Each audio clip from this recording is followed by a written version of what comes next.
sending solidarity and greetings from Manchester and Salford NUJ branch.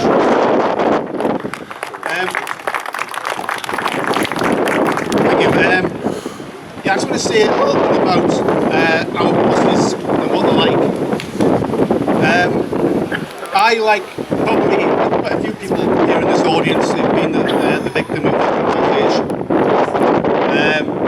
1998, quite a while ago now, I was the FOC at the Bolton Evening News, and at that time they decided that they said they needed to make cuts. They needed to cut a district office, and guess what? I was the only reporter working in that district office.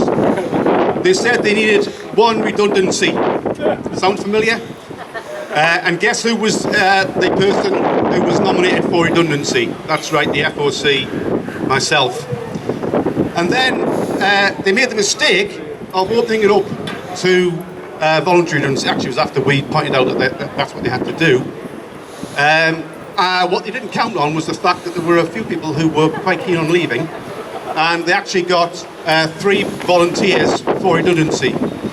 So guess what? They said, well, actually, we need 2 redundancies. Then when somebody else stepped forward, well, actually, we need 3 redundancies. Then when somebody else stepped forward, actually, we need 4 redundancies. And guess what? I was still made redundant, or still nominated for redundancy. That is what our bosses are like. If there's anybody here, and I'm sure there isn't anyone, who's under any illusion that this is somehow some coincidence, that Phill was somehow nominated for redundancy and it's some sort of coincidence, think again. This is absolutely not just, it is the product of a vicious management, okay? But I just want to say something else as well, because obviously this is about Phill and supporting the chapel at the Rotherham Advertiser. I want to say a few words about Phill, because in my hour of need in 1998, one of the first people to offer support and solidarity at that time was Phill Turner.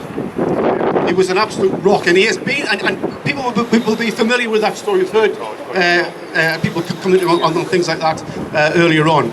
Phill has supported every person who's been in need, every cause, every struggle. And it is payback time.